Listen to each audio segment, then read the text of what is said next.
Tesla shares down more than 5% today, with the stock on pace to notch a seventh straight down week. And after a big post-election run-up, shares now 43% below their December 17th closing record. The downdraft coming as CEO Elon Musk takes on a more prominent and polarizing role in Washington than originally thought, also sparking a wave of protests and incidents of vandalism at Tesla facilities here in the United States and also in Europe. For more on the company's reputational challenges, Yale School of Management executive fellow Gautam Mukunda joins us now. Gautam, great to have you back.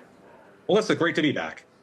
You know, from a shareholder perspective, it's easy to say, Tesla stock is down. Elon Musk is spending all his time elsewhere. He's making polarizing comments about the far right in Europe, et cetera, et cetera. But how does that get played out in the boardroom if shareholders are going to complain? I mean, don't you need harder proof than that? So it's not so much a harder proof problem, is that some of the threats are pretty obvious, right? The drop in popularity, Tesla sales in Western Europe are going down, and Australia are going down. Given the relations between the Trump administration and Canada, it's difficult to imagine anybody in Canada buying a Tesla sort of for the foreseeable future. But I think there are two bigger threats that are likely to be things that if I were the board, I'd be keeping my eye on. One is Tesla still makes a lot of money in China, and the Chinese government essentially has the ability to use that to put leverage on the second most powerful person in the United States. There is the odds that they will not use that leverage have to be about 0%.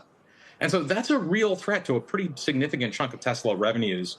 And the second one is Tesla is the publicly held company that is most dependent on its image of its CEO as a genius. When you're doing the sort of stuff that Musk is doing and waving chainsaws around on stage, you might start to threaten that a bit. So you think it's a foregone conclusion that they will continue to feel a pinch on China because they're going to be a bargaining chip, basically? The Chinese government has demonstrated that it can have huge effects on the Chinese EV market whenever it wants to. If I were advising them, I would tell them, look, this is the biggest avenue to influence the American government we've ever had. We'd be crazy not to use it. There have been CEOs in the past that have done other things, Gautam. I mean, I'm thinking of maybe Jack Dorsey, who ran two different companies at the same time, publicly traded companies. And so to say that he is spending all his time at the White House and therefore can't have control over his other companies, it may be a difficult argument to make. So what do you think the board should do or are obligated to do at this point? If perhaps, and I feel like they believe this, that he is such a genius and he is the founder of the company that no one can really replace him, even if he is spending less time there. So it is a difficult argument to make, which is why I'm not making it. The argument is not about a split in his time. He's demonstrated an ability with SpaceX and Tesla and God knows what else to do that. It is that the activities that he is using in the U.S. government, which of course dwarfs everything else he's ever been involved with, are so profoundly antagonistic to sort of some of the things that make Tesla profitable, that is a threat that isn't manageable in the ways that a division of his time is. Hi, Tim.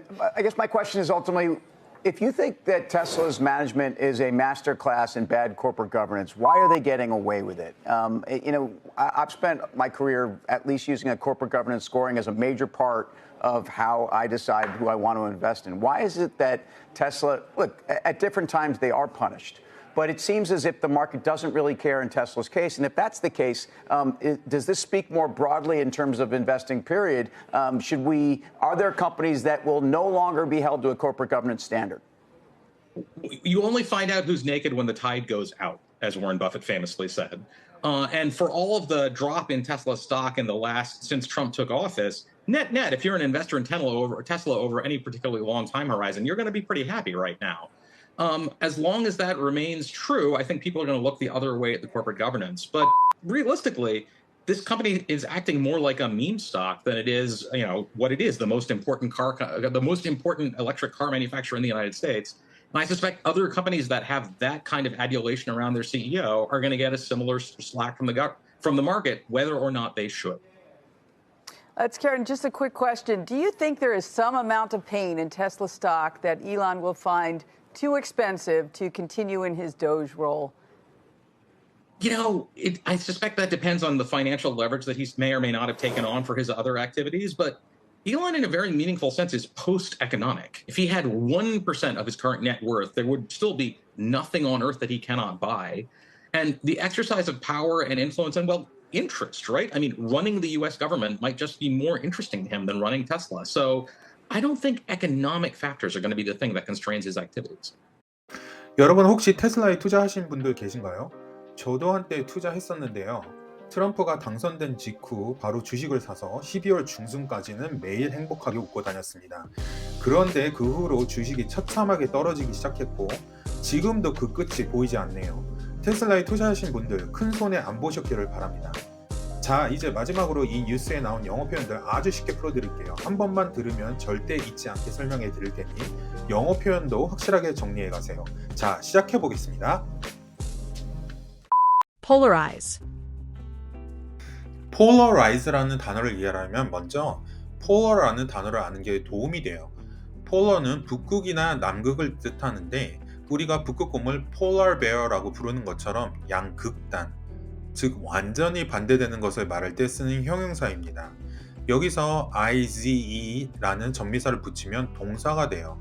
그래서 polarize는 사람들의 의견이나 감정을 극단적으로 나누게 한다는 뜻이 됩니다. 즉 어떤 이슈나 사건 때문에 사람들 사이에 의견 차이가 커지거나 갈라질 때 polarize라는 단어를 사용해요.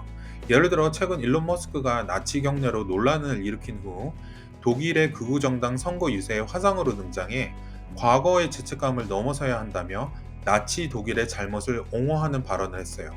이런 일론 머스크의 행동이나 발언을 통해 사람들의 의견이 극단적으로 나누었기 때문에 이런 상황을 polarize 한다고 할 수 있습니다. Keep one's eye on. keep은 무언가를 지속하다, 계속하다, 유지하다 라는 뜻이 있죠. 그래서 eye, 눈을 on, 어디 위에다가 지속해서 바라보다 라고 직역할 수 있어요. 다시 말해서 주시하다, 주의 깊게 보다 라는 뜻으로 유추할 수 있죠. 예를 들어 중요한 발표를 준비하고 있을 때 I have to keep my eyes on the time. 이라고 말할 수 있죠. 즉 시간을 놓치지 않도록 주의를 기울여야 한다 라는 의미죠. 다음 표현으로 넘어갈게요. Avenue. 여러분 뉴욕의 여영화 보신 분이라면 맨하튼에서 이 스트리트과 에비뉴라는 단어를 많이 들어보셨을 거예요. 보통 스트리트는 동서 방향의 길을, 에비뉴는 북남 방향의 길을 나타내죠. 이렇게 에비뉴는 주로 길이나 대로를 의미하지만 단순한 길이를 넘어서 비유적으로 다양한 방법이나 수단을 의미하는 표현으로 확장되었습니다. Publicly traded company. 미국 주식에 관심 있으신 분이라면 너무나도 친숙한 단어일 거예요. Publicly traded company, publicly listed company 혹은 public company 모두 주식이 주식시장에 거래되는 회사, 즉 상장회사를 뜻합니다. Dwarf. 여러분 디즈니의 백설공주와 일곱 난쟁이 다들 아시죠? 여기서 난쟁이를 dwarf라고 해요. 그런데 dwarf는 명사로만 쓰이는 게 아니라 동사로도 사용돼요. dwarf를 동사로 쓰면 작게 하다 또는 작아 보이게 하다 라는 뜻이 있어요. 앞선 뉴스에서 일론 머스크가 그동안 해온 일들이 미국 정부의 수장이 되면서 그동안의 모든 성과를 다 작아 보이게 한다 라고 말하면서 dwarf라는 동사를 썼어요. 이렇게 dwarf는 명사로 난쟁이라는 뜻뿐 아니라 동사로는 작게 하다라는 의미가 있다는 것을 기억해 두시면 좋을 것 같아요. Get away with. get away with는 잘못된 행동을 하고도 처벌이나 불이익을 받지 않는다는 뜻이에요. 즉 무사히 넘어가다, 들키지 않고 빠져나가다 라고 이해하시면 될 것 같아요. get away는 원래 도망가다 라는 뜻이고 with는 무엇을 가지고 라는 의미이죠. 그래서 get away with은 it을 가지고 도망가다 라고 직역이 되는데 여기서 it은 앞에서 말한 행동을 대신해주는 대명사예요. 예를 들어 볼까요? 시험에서 부정행위를 했는데 안 걸렸다고 하면 He cheated on the test and got away with it. 즉 그는 시험에서 컨닝을 했지만 들키지 않았다는 뜻이 되는데 여기서 it은 앞에서 말한 부정행위를 뜻하는 거죠. Meme stock. 자 마지막으로 밈스탁에 대해서 알아볼게요. 밈은 인터넷에서 빠르게 퍼지는 짤 같은 것들을 얘기하고 스탁은 주식이죠. 그래서 밈스탁이라고 하면 온라인 커뮤니티에서 밈처럼 퍼지면서 가격이 급등하는 주식을 의미해요. 제가 이번에 테슬라에 투자하면서 느낀 점이 도무지 예측 불허라는 거예요. 일론 머스크가 X에다가 뭐 한마디만 하면 주가가 요동을 치니 전통적인 그런 주식 투자의 느낌보다는 약간 도박을 한다는 느낌이 많이 들었어요. 테슬라는 회사의 실적과 혁신적인 기술력이 주가에 영향을 미치는 실제 가치가 있는 기업이지만 밈스탁처럼 소셜미디어에서 강한 영향력을 받는다는 점에서 밈스탁으로 분류될 수 있어요. 자, 여러분 주요 영어 표현까지 다 들어보셨습니다. 앞으로 돌아가셔서 영어에 집중해서 다시 한번 들어보세요. 더 잘 들리시길 기대하면서 시청해 주셔서 감사합니다.